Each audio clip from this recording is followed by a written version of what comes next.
and other stars from across the globe. Rapid and Blitz, chess in its most thrilling form, unpredictable and unforgettable. Fast moves, tactics and blunders, and moments that will keep you on the edge of your seat. Witness the pinnacle of chess excitement. Get your tickets now at worldrapidandblitz.fide.com.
Welcome back, ladies and gentlemen, boys and girls. The world champion is back, just constantly giving Gukesh opportunities to maybe make his position just a little bit worse. Is this the first crack in the armor? Bishop g5 has been played on the board, and the blue arrow, which is the computer giving us an arrow, is saying that knight f4 is by far the move that needs to be played here to maintain some sort of advantage. So what I'm going to do is I'm going to rattle off a line and hand it over to Grandmaster Peter Lecko to maybe describe what I'm seeing as a club player. I understand that the pawn on e4 might be dropping if black allows the light squared bishop to be exchanged. So my first thought was, why can't black simply play bishop h7? What's white's follow-up after that? Peter? Well, first of all, I feel like the computer is wrong.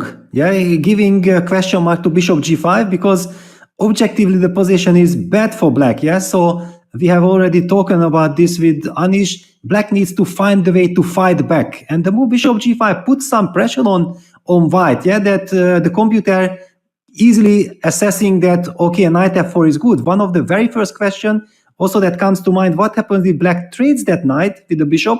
Of course, we don't want to do that usually. But after bishop takes f4, suddenly we have this intermezzo by going e3, opening up the bishop, hitting the queen, creating some unbalance in the position. This is also one question that certainly white needs to keep an eye on. Another question is exactly also what, John, you asked me, that what happens after bishop h7? Is white really going to go pawn hunting with c5 like usually computer does? I'm not a fan of this idea. For example, let me just try to put that on the board. And Ding has made a move. Knight f4 on the board, ladies and gentlemen. Okay, so we might be seeing these moves. Now it's a tough call. A very big question for Gukesh and Anish. What is your feeling? What's happening? Peter, I have to say, I just can't read. I just don't understand what is like going on with Ding? You understand? I just don't understand it. Like, I sort of have followed chess for so long. I've played so many tournaments, but he's such a mystery to me. He seemed so broken, completely yesterday. Like, I just don't understand. And now he plays an absolutely incredible game, like throughout, just all the way. And I don't have any confidence in him finishing it off. But he just plays one good move after the other, I really don't know how he does it. It's really, really incredible. What an incredible fighter he is, because he's facing Gukesh, and great prep of Gukesh, but he's just playing really, really well. And to me, none of it is obvious, honestly. I saw though Vishy said, Vishy was there giving commentary on this game, and he said Gukesh position is hopeless. So Vishy understood that right away. To me, it doesn't look so obviously lost, to be honest with you. I mean, just to be very frank. I mean, this e4 pawn, it always gives me hope as black that, something will land somewhere on f3 or d3. So I think there's still conversion to be made. I'm also looking at Ding being very nervous. So I don't see this all as a foregone conclusion. But of course, there are issues. So bishop f4, e3 was the first tempting thought, but then I guess queen e2, take, Yes. and c7 pawn is just falling, or at least it's very uncomfortable to defend. Ef, queen f2, rook e1, and maybe rook c. But okay, if you go already rook c8, this I can already understand. D5 is there and you're collapsing. D5, bishop c7, Yes. queen b6 resign. So this line is obvious. So he has to go bishop h7, which was not the plan, clearly. Because obviously bishop on h7 is even worse than on g6, because bishop on h7 is notably bad because you have back rank issue, So maybe he'll go to f5 even. Maybe he'll go to f5 actually even. But okay, let's say he goes to h7. Now, black has first of all, no next move anyway. And secondly, what about this c5 and just starting to collect? But I would feel from black side, I would be very happy if I can sacrifice a pawn to get the position. But it depends, I think, Peter, if you maintain the d5, if you maintain the strong knight on d5. Because if I get to trade it, then what's the problem for me, I have the pawn wait a second. Bishop takes f4, cb6 wins a piece or not? cb6, exactly. This is exactly why it's winning for white. This is also what I realized. Wow. cb6 Yes. is why it's winning. And if you go knight d5 now, then okay, it's terrible. Let me just show first the audience that after bishop d6, bc takes, and finally there is d4, d5, and all of a sudden black's queen is pinned on the c file. So this is very bad news. So bishop h7, c5, there is no time to take on f4. He's just dead lost, I realize now. Because of this bishop f4 cb thing, he's dead lost. Because knight d5 is now really, really wrong, because I will now take on d5. Okay, sorry, you're just losing on c7. It's immediately resignable. Yes. Yes, so what you need is like knight e7, knight d5. Then you would at least have the d5 square for the knight. There's a big fork. You should have gone knight a5 at least, instead of bishop g5. That's why bishop g5 is a mistake. It's a concrete, it's a concrete blunder. So he missed bishop f4 cb. That's what he missed. It's a blunder. It's a concrete blunder. He just missed knight f4, bishop h7, c5. So he takes now. But this is already desperate. This Ding will finish this one. This one Ding will finish off. This is quite. With this monster dominant. dark square bishop hitting the c7 monster. pawn. It's dominant. Wow. What an incredible game. Exactly. What a performance by Ding. It's just insane. And one can ask the question that why Ding needs to get behind on the score in order to showcase these incredible strengths that he has. It's a big mystery. Well, it seems that, as I was mentioning earlier, what happens to him in these cases is that his scale gets... like sometimes you have an old scale. I don't know if you had like the old scale, not the digital one, but the one with the arrow to measure your weight. And there is behind there is this thing, the ring, to turn a bit if it's offset. You know this? You have this? You had such? I had such. In my childhood, I had, yes, for sure. Yes. So sometimes this the weights get a bit wrong, and then by 3 kilos it goes that way, and then you can offset the arrow to put it back to 0. So I think this must win offsets Ding's evaluation and understanding to right to the balance, and he starts playing like an engine. He plays like an engine. He's performance so far in like this game had managing been at least 3,000 rating level. I'm At least, also yeah. imagining some queen c3, setting up some more pressure on the dark squares. Then d4, d5 will be a huge threat. White looks almost like if he can prepare the Positional final capitulation. punch. Yeah. Yes. So bishop f4, Peter, is a positional capitulation. Yeah, it's just now you are completely lost strategically, just strategically completely lost. So yeah, just queen c3 and d5, d6 will just sort of. Without the dark square bishop, there is no counterplay inside ever. So it's just gone. Yes, now we understand why computer was giving the question mark to bishop g5. Yeah, it had this very concrete reason. Yeah, queen c3 already blitzed out. All the moves are very natural for black. You just make the simplest move and it's good enough, and I don't know how to put any resistance. Yeah, and at this point, the position is so overwhelming that yeah, Ding has got the full confidence that he is going to win it. It's not there's no counterplay at all. There's no imbalance at all. It's just overwhelmingly winning for Ding, and he's aware of it. He knows it. He's confident. He's got enough time, and it's just a formality.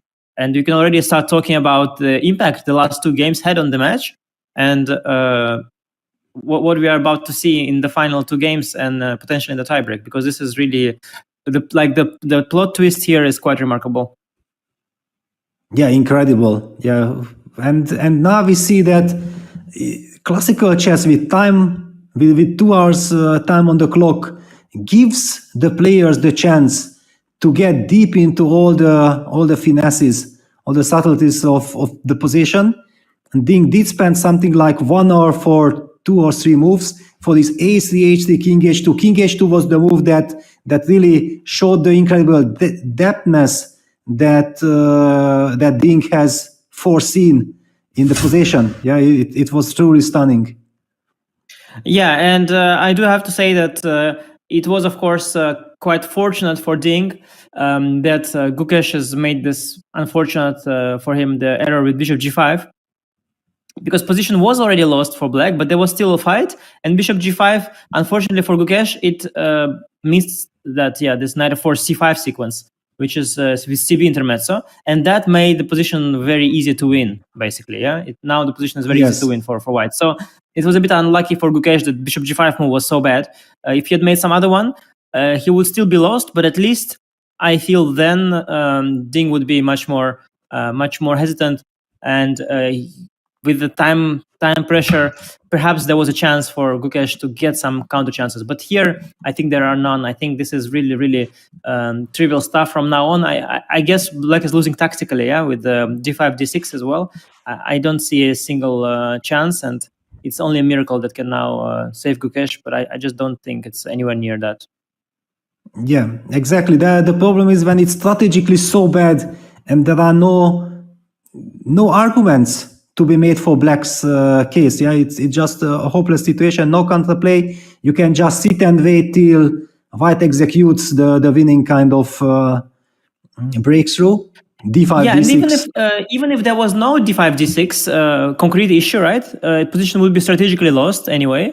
Yes. But now it's also tactically lost. So that's like, that's next level. Because the thing that about the strategically lost positions is that you still have to convert them. But tactically lost positions, they are already converted, kind of. Yeah, they just have to collect.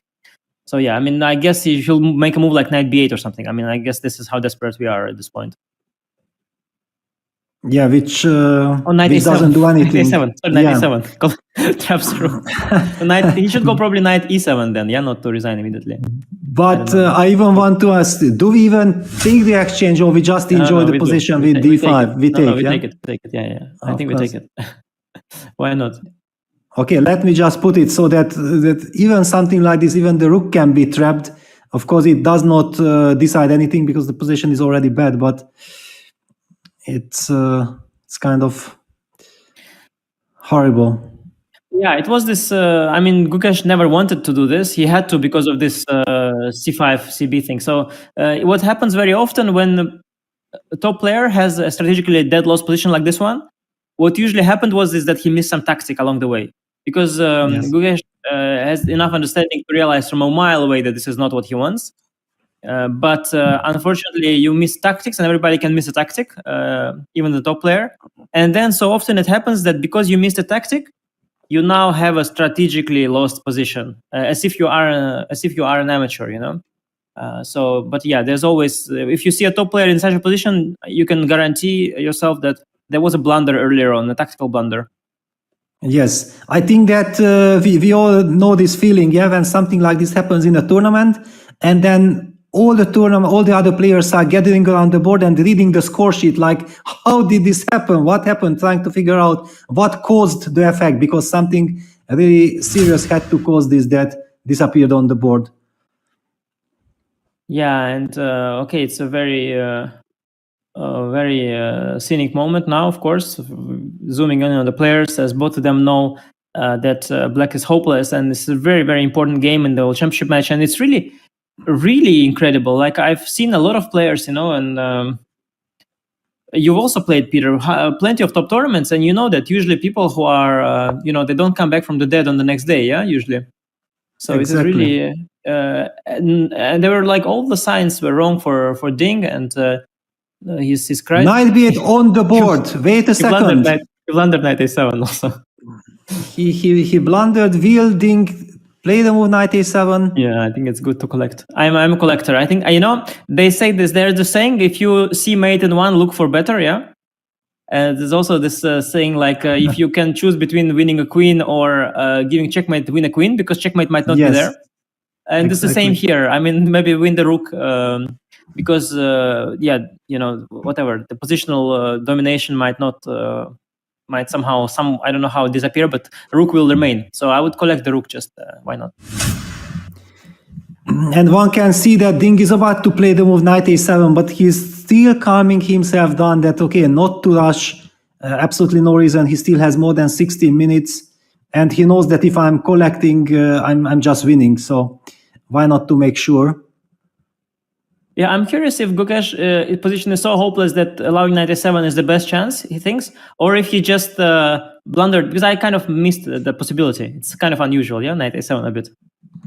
Yeah, especially because there was so much pressure against the c7 pawn already, yeah, that thinking like maybe I can remaneuver my knight to a6, protect the pawn on c7, and against d4, d5 I might have the c5 square yet to work with, but it runs into knight a7.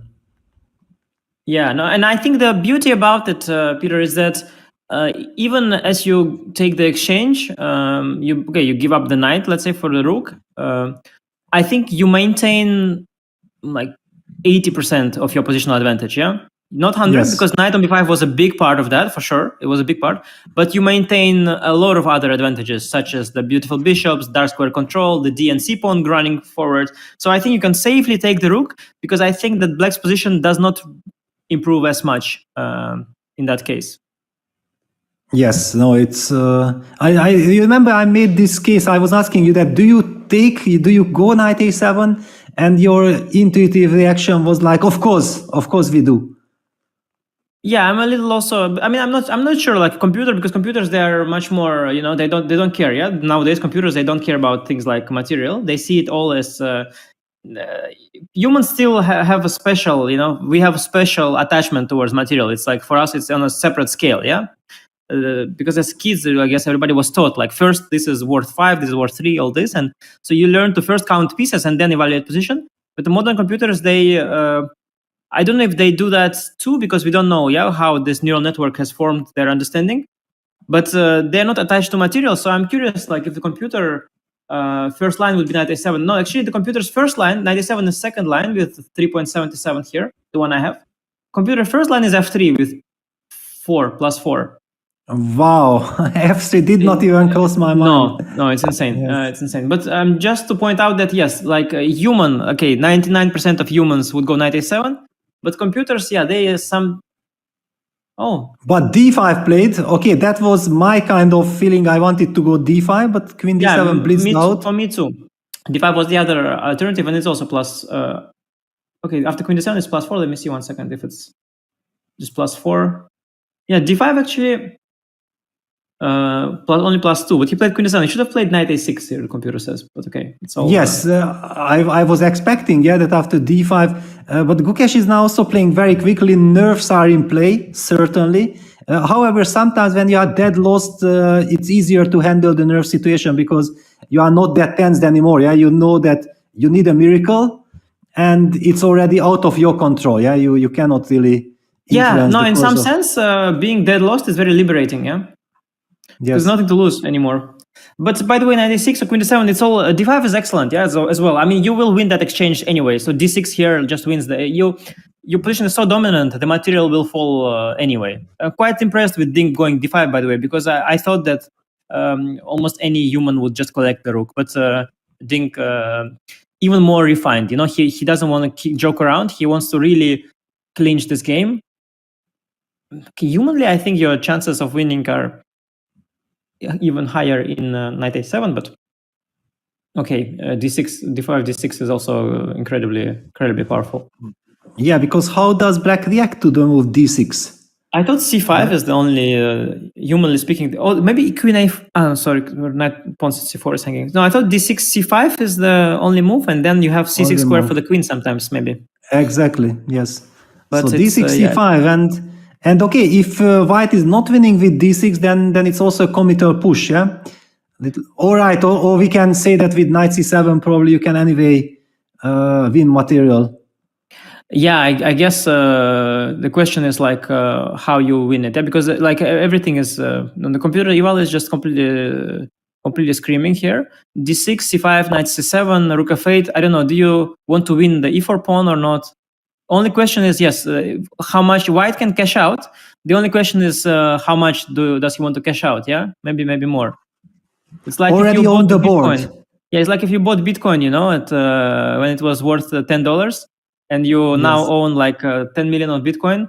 Okay, you can cash out today, you can cash out tomorrow, okay, or day after. It doesn't matter. Yeah, you'll be a millionaire. So it's the same for Ding now. Yeah, doesn't sell the Bitcoin yet, but he could because it's already worth for him like millions. Yeah. Yeah, unfortunately, I'm old school. I missed out on this Bitcoin business completely. But yes, Ding is not going to miss out on this game then, at least, yeah? Yes, yeah, d6 and then installing that knight on c7. It's a monster knight, not only protected by the pawn, but also by the bishop on f4. Super powerful. The good news for black, however, is that queen a5 does not end the game immediately because of knight takes c4. This is one resource. Yeah, I was now thinking like outside the box type thing with whites to like think moves like maybe with the b pawn, like maybe like b4 as well. You know, just trying to look for all kinds of ways to try and win this position from all sides. But yeah, it's matter of choice here for Ding. I mean, I had strong preference for grabbing that rook. By the way, I would have definitely grabbed the rook, but. I think that was the most winning, but okay, I'll leave it in Ding's hands. I trust him today. Today he's on an absolute fire. But yeah, well, to me, like visually speaking, I think it was more winning before than now. But okay, computer still says it's completely winning. So let's see. Yeah, at least there is some little hope for black. Yeah, if you feel like give me some time to get that knight to c6. Then maybe the knight eventually, yes. Okay, clearly white will sacrifice the exchange somewhere, but even even then there is some rook takes c7 trick at the end. Yeah, so that suddenly there are some scenarios. So you made two moves for black, Peter, in a position where it's white to move, and then still maybe, and then you have some chance to survive. You're saying yes, that's okay. Yes, that's how bad it is. Yeah. By the way, for fun, I checked with computer the evaluation. Actually, this move before it I mentioned, it's a first line, yeah, with +5, and bishop takes e4 is +4.9, and f3 is 4.2. So every sensible way here wins. Even this weird move before it I mentioned is actually very strong also. So well, to my taste, actually, b4 is the most natural one. I'm loving it. I don't want to take on e4. I don't feel like taking this pawn. If I did not take the exchange, why should I take this pawn? Exactly. Yeah, but going after this knight on b6, which is a vulnerable piece, and also the knight has not yet reached back into the game, I'm very much tempted for this b4 business. What is Ding's clock situation? Just to know if there is any danger. 9 minutes. 9 minutes, still enough time. for 12 Okay, enough, moves. but a little bit, a little bit concerning. Just a little bit concerning. Okay, bishop e4. And he Okay. takes the pawn. And knight c6 blitzed out instantly. Yeah? So Gukesh is not spending even a single second. He's trying to manage his clock, try to put the pressure on Ding. This is his only chance, only hope. Mm-hmm. Yeah, there is a forced win here, by the way. Computer showed. Bishop takes c6. The idea is that if you take with the queen, I have some d7 and knight d5, and there's a fork. It's collapsing. Yes, I actually somehow sensed it, but I'm really curious that in such an important game when you are like winning, do you give up your bishop? No, you retreat it. No, but it's you also collected the +4. pawn. Yeah. Exactly. You don't want to do any crazy thing. I collected the pawn. I came back. I have a safely protected king, and black has no moves. Yeah, knight d4. Knight d4. Was it rook e7? Yeah. Yeah, there is even rook e7. Yeah, and then maybe rook takes d4. Yeah, after that to just it's complete positional destruction. Like it's +5, positional +5. Well, but honestly, humanly, I feel like it's kind of almost resignable territory. Yeah, It's, humanly it's also +5. Yeah. It's one of those Exactly. +5s that is +5 by computer and also by human. Yes. I mean, Ding, he clearly saw that he could take the rook. He refused to take the rook just. And he was kind of correcting his assessment. So it just goes to show how winning he is. Like he realizes, of course, that yes, I could take the rook and win. I'm also just dominating. Why would I take actually the knight is worth more than this rook, yeah? With this knight on c7, it dominates the entire board there. So yeah, it's hopeless.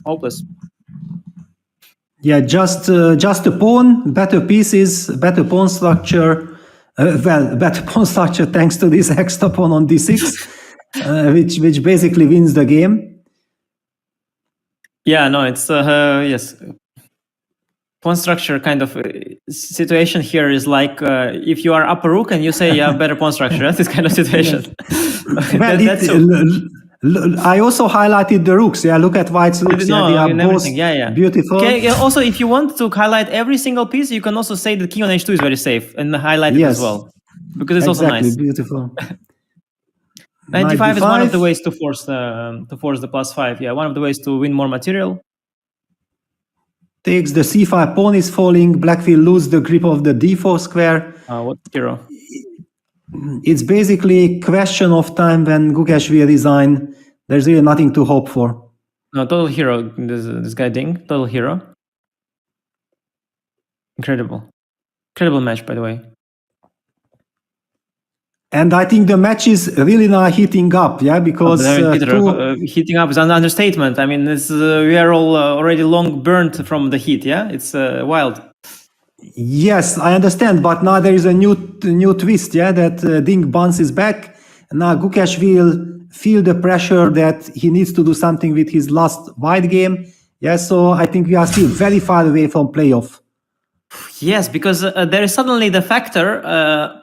Although I think that Ding is when he is back to equal score, I think he will be back to he will again be less aggressive with white, despite this incredible win.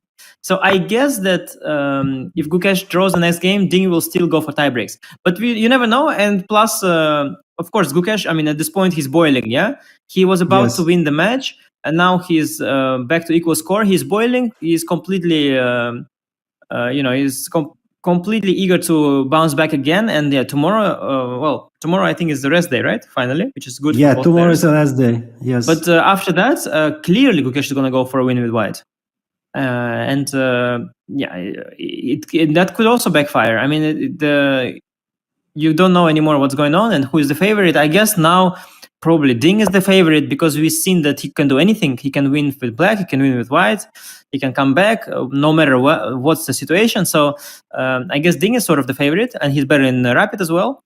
But Gukesh is also very much in the game, yes. And Ding is still potentially vulnerable because he still has all these issues he had potentially. But today they're not visible.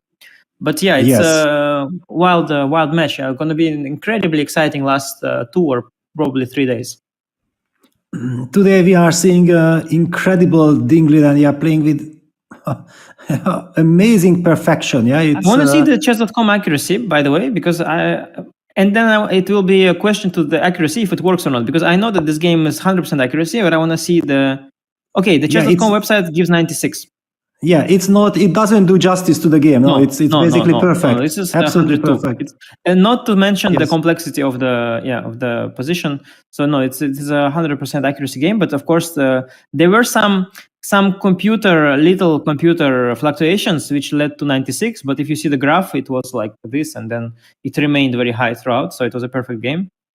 But Gukesh's accuracy is 88, which is actually quite low. And he did make some big errors, especially this bishop g5 move really ruined it. Yeah, bishop g5 was actually a big tactical oversight. Yeah, now the problem is that yes, it might look tricky that 5 minutes for 5 moves, but the position is so winning that basically every single move wins. You cannot make mistake. Yeah, the pawn advances to d7. Rook c4 blitzed out. Queen c4, yeah, queen c4 rook e8, yeah, is the finale. Yes, if you want a flashy finish, you can do that. Sure, I do. I want. Yes, I want. Rook e8 also, by the way, directly. It's the same, yeah? It's the same motif. Yeah, but it's of course also a beautiful way. Oh. No, okay, Ding says no sacrifices. I just gonna win the game. This is only plus 7.40. The other were plus 8, so... Yeah, rook c2. Move 37. Bishop d6, yeah, maybe most clean. d2 is also probably completely winning, so there's just no way to go wrong, and you can't criticize Ding for not finishing it off directly with queen takes c4. I mean, he's basically finishing it off directly. Like, if Gukesh wants, he can also resign, so that's basically the game is essentially over. Yeah, it's only continuing because, we have to go through the motions. There are many ways to win. And whatever nerves, they don't disturb here. I don't think there's a way to go wrong here for white anymore. Yeah, on the board. Bishop d6 is the most. Yeah, this should provoke resignation normally. Yeah, I feel like this is the last game of the... last move of the game. Yeah, it logically speaking should be. Yeah, Gukesh is a fighter, but sometimes there's nothing anymore, so no way to continue the fight at this point. Yes, he will need to fight in the match. Yeah, the match continues. Yes, but exactly. Here he cannot do anything. Yeah, like they say, the battle is lost, but the war is not over. Definitely.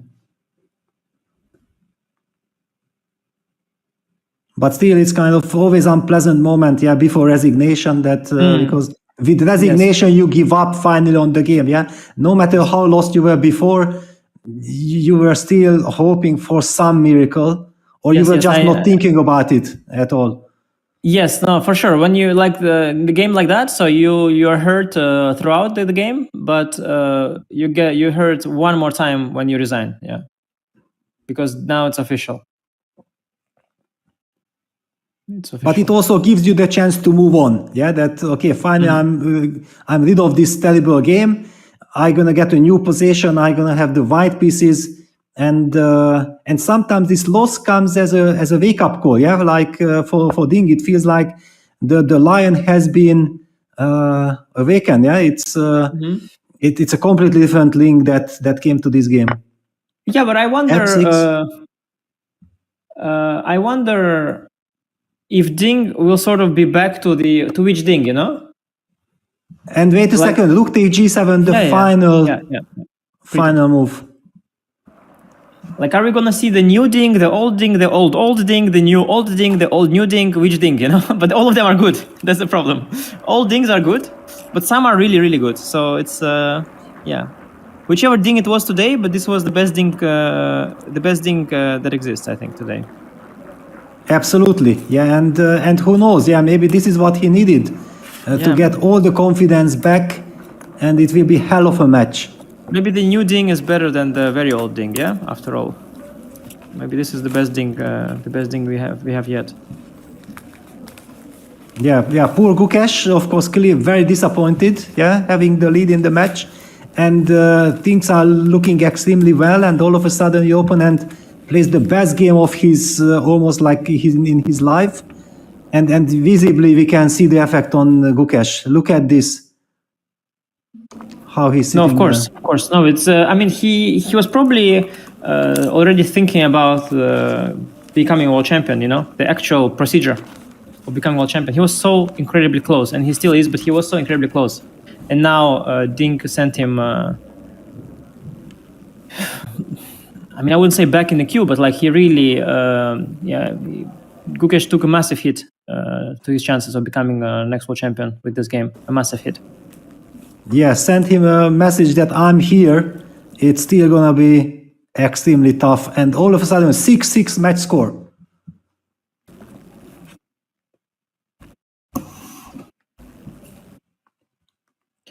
Yeah, John.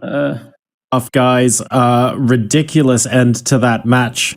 Gukesh waiting, looking to see if there was anything at all. There was nothing on the board. I don't know whether this is peak Ding, good Ding, bad Ding. We do know it's the best Ding since sliced bread. Where's Daniel on the broadcast when you need him? But honestly, like seeing peak Ding back like this, playing like an absolute engine, it was insane. And now we turn our attention to after the rest day, I suppose, the day after tomorrow, to figure out if he can do it again. Peter, I thought Anish made a very good point during the broadcast. What is Ding going to do? How does he maintain this? It feels like whenever he fights back, he then sort of settles back into Ding chilling. We can't have that the day after tomorrow. Yes, okay, now it's a completely different scenario. Yeah, yesterday it looked like, Gukesh has everything under control, and Ding is kind of broken, and suddenly everything what we talked about yesterday is not valid anymore. Ding is back. Ding has performed one of the best games in his career, signaling to his opponent that yes, I'm capable of handling any kind of situation, and this will give him tremendous amount of energy as well. I can't wait for the last two games. It will be epic. So very well done to world champion Ding Liren. Of course, he's won the battle, but not the war, because at the end of the day, it's still tied up 6-6 with 2 classical games to go. This is going to be quite a long one, but we're going to do a recap of the game and what went down on the board today. And who better than Grandmaster Anish Giri to take us through the incredible twists and turns that we experienced today. Anish, over to you. Yes, let's take